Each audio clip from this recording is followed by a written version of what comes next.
नमस्कार मंडळींनो, मी वर्षा थर्वे पुन्हा एकदा तुम्हाला भेटायला तुमच्याशी गप्पा मारायला आलेली आहे. तर मंडळींनो, आज महाराष्ट्र दिन आहे. मी 3-4 व्हिडिओ शेअर पण केलेले आहेत यूट्यूबवर महाराष्ट्र दिनाच्या शुभेच्छांचे. पण हा महाराष्ट्र दिन म्हणजे नुसता कामगार दिन म्हणून नाही साजरा होता. तर ह्या दिवशी अजून एक गोष्ट घडली होती. ती म्हणजे माझं आणि प्रदीपचं लग्न ह्या दिवशी झालं होतं. तर आज आमच्या लग्नाचा वाढदिवस आहे. तर आज सकाळपासून बहिणींचे वगैरे खूप फोन आले हॅपी ॲनिव्हर्सरी म्हणून. तर हा महाराष्ट्र दिन ह्या दिवशी सुट्टी असते म्हणून माझ्या वडिलांनी 1 मे हा दिवस निवडला लग्नासाठी. कारण 2-4 मुहूर्त होते. 1 तारखेचा होता, 2 तारखेचा होता आणि 30 एप्रिलचा पण होता. पण 30 एप्रिलला आमच्याच घरातलं एक लग्न होतं. म्हणून 1 मे हा दिवस महाराष्ट्र दिनाचा दिवस माझ्या वडिलांनी सांगितलं आज सगळ्यांना सुट्टी असते त्यामुळे लग्नाला सगळेजण व्यवस्थित येतील, कोणालाही काही प्रॉब्लेम होणार नाही. तर अशीच एक आठवण मला झाली लग्नाची. आणि आठवण झाली की मी व्हिडिओ बनवतेच. आठवण झाली की मग मला राहवत नाही, ती आठवण तुमच्याबरोबर मी शेअर करतेच. तर गंमत अशी झालेली मंडळींनो, तेव्हा फोन नव्हते. मोठा प्रॉब्लेम होता. फोनवर खूप सारखं बोलता यायचं नाही. आता आपण 2-2 मिनटाला फोन करतो, कुठपर्यंत पोचला, कुठं आहेस, काय. तेव्हा तसं नव्हतं. पत्राने व्यवहार चालायचे आणि फोन, लँडलाईन फोन असे कुठेतरी शेजारी पाजारी असायचा बिल्डिंगमध्ये एखाद्या कोणाकडे तरी. तर त्याच्यावर काहीतरी बोलणं व्हायचं. आणि पुण्यात पण हे लोक पुण्यातले, आम्ही लोक मुंबईचे, त्यामुळे कधीतरी कोणाच्या तरी फोनवर बोलणं व्हायचं आणि मग एकमेकापर्यंत मेसेज पोचायचे.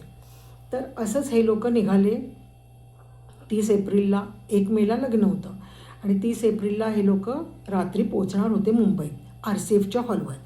RCF Rashtriya chemical and fertiliser Chembur, RCFच्या हॉलवर, गंगाधर देशमुख हॉलवर आमचं लग्न झालं. तर त्या हॉलवर हे लोक रात्री पोचणार होते. तिथेच राहायची पण सोय होती. तर हे लोक रात्री पोचणार होते बरं का. ऐका, हां, रात्री पोचणार होते. तर हे काही पोचलेच नाही रात्री.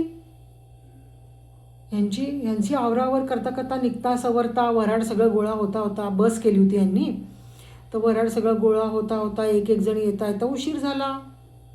आणि मग आम्ही यांची रात्री तिकडे जेवायला वाट बघतोय. जेवण आम्ही रात्रीचं तयार ठेवलं होतं, मंडळी वऱ्हाडी येणार म्हणून. आणि यांचा काही पत्ताच नाही. बरं, कॉन्टॅक्ट करणार कसं? कोणाकडेही मोबाईल नाही. मोबाईलला प्रकारच नव्हता. 1986 सालची गोष्ट. तर मोबाईल नाही. आता रस्त्यात जर हे लोक बसमध्ये आहेत, यांना कॉन्टॅक्ट करू शकत नव्हतो आम्ही. पण सगळे घाबरले, कारण तेव्हा ना हा एक्सप्रेस हायवे पण नव्हता मुंबई पुणे. तेव्हा घाटातून गाड्या यायच्या. मोठ्या घाटातून 4 तास लागायचे पुणा मुंबई प्रवास करताना. तर घाटातून गाड्या यायच्या म्हटल्यावर मनात काय काय भयानक विचार यायला लागले. म्हणजे साहजिक हे लोक रात्री पोचले नाहीत. 12 वाजून गेले रात्रीचे, तरी हे लोक पोचले नाहीत म्हटल्यावर मनात शंका काय काय यायला लागल्या. मन घाबरायला लागलं. बरं, मी तर लहान होते, 21 वर्षाची. पण ही जी मोठी मंडळी आहेत, आई, वडील, आजी, मामा, काका, काकू, हे सगळेजण खूप चिंताग्रस्त झाले. हे घाबरले. मग माझ्या नवऱ्याचे काही नातेवाईक मुंबईत होते. म्हणजे माझ्या नवऱ्याचा सख्खा मामा मुंबईत होता, सख्खी मावशी मुंबईत होती पार्ल्याला, मावशी कुलाब्याला. तर मग आम्ही त्यांना कॉन्टॅक्ट केलं की बाबा. तर ते म्हणे आम्हालाही काही खबर नाही, आमचंही काही बोलणं होत नाही आहे, आमचंही काही संवाद होत नाही आहे. आता काय करावं काही कळेना. सगळ्यांकडे असं भीतीग्रस्त वातावरण झालं. असं करता आणि आमच्या घरात म्हणजे पहिलंच कार्य, जर असं काही अनुभव नाही, त्यामुळे सगळे घाबरलेच, एकदम घाबरले. मग हे लोक असं करता सकाळी 6 वाजता यांची बस आली. बरं, यांची बस आली आणि आमची सगळी एवढी घबराट की हॉलवर नेमकं नवरे मंडळी लोकांचं स्वागत करण्यासाठी सगळे सैर बाहेर ना. मामा लोक इकडे विचारपूस करायला, काका लोक तिकडे विचारपूस करायला. माझे वडील घरी चक्रा मारतायत, अख्खी रात्र झोपले नाहीत वडील. स्कूटर होती वडिलांकडे. हॉल आणि घर आमचं चेंबूरचं RCFचं घर हे 10 मिनटाचं अंतर होतं, 10 ते 15 मिनटाचं. वडिलांच्या सारख्या चक्रा.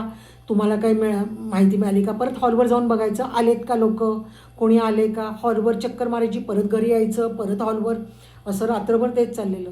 नेमके वडील आले सकाळी आंघोळ करायला घरी 6 वाजता आणि तिकडेही लोक आली.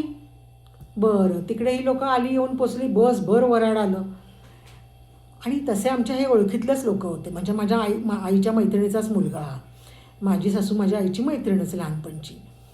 पूर्वी एका चाळीत वगैरे राहिलेली लोक. त्यामुळे असं खूप नवऱ्याकडचे वगैरे असं काही खूप दडपण नव्हतं. मग काय झालं, हे लोक सकाळी पोहोचले. झालं काही नवऱ्याकडची मंडळी बरीच ती लोकं दमून आली होती, तर रात्रभर प्रवास केलेला, दमलेली. नवऱ्याच्या मित्रमंडळींना असं झालं, कधी आता हॉलमध्ये जातोय, रूममध्ये जातोय, रूम्स होत्या हॉलमध्ये, आणि रूममध्ये जातोय, कधी आवरतोय, कधी फ्रेश होतोय. कारण विधी 9 वाजल्यापासून सुरुवात होणार होते, हळदी वगैरे सगळे कार्यक्रम. साखरपुडा आधीच झाला होता, 6 महिने आधी. हळदी त्या दिवशी होती.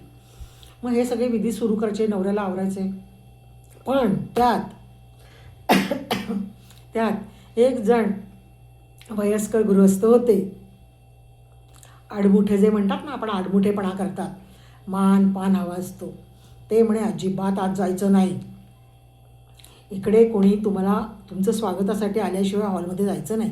बरं, हॉलचे कर्मचारी होते, त्यांचं स्वागत करण्यासाठी म्हणजे काय, त्यांची व्यवस्था बघण्यासाठी हॉलचे कर्मचारी होते, पण आमच्या घरातलं कोणी नव्हतं.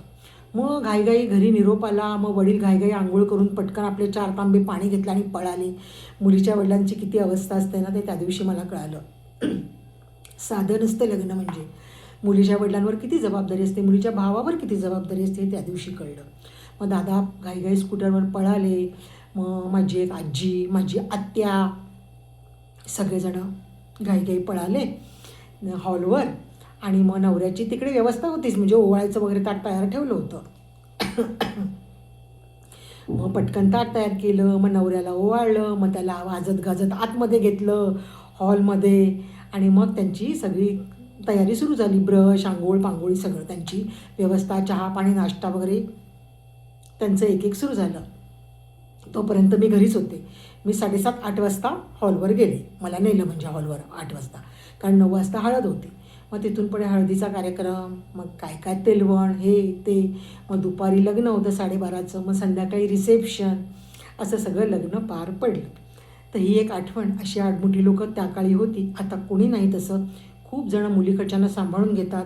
मोस्टली मुलगा आणि मुलगी स्वतः लग्न ठरवतात, त्यामुळे एकमेकात ते ठरवतात कसं करायचं, काय करायचं, खर्च किती, काय करायचं, या सगळ्या गोष्टी आपापसात ठरतात.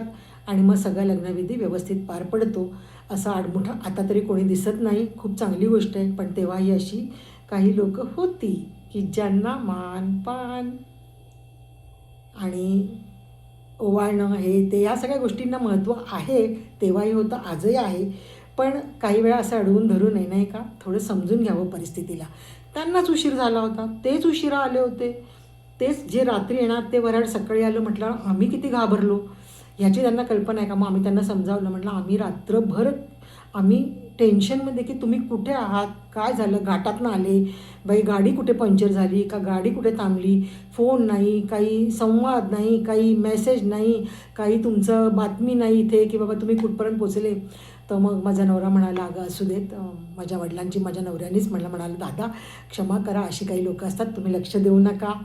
आता ती लोकं नाही आहेत हयातीत, माझे वडीलही हयातीत नाही आहेत, ती लोकंही हयातीत नाही आहेत. या गोष्टी होऊन गेल्या 35-40 वर्षापूर्वीच्या गोष्टी आहेत या. पण आठवणीत अशा काही आठवणी आल्या, तो दिवस आला की ती आठवण येतेच. तर हा 1 मे आमचा लग्नाचा दिवस आहे. अशा प्रकारे ही लग्नाची छोटीशी आठवण मी तुम्हाला सांगितली. बाय, जय सद्गुरू. पुन्हा भेटू अशाच नवीन व्हिडिओमध्ये, नवीन किस्सा घेऊन, नवीन आठवण घेऊन. तोपर्यंत हा व्हिडिओ पाहत राहा आणि एन्जॉय करा.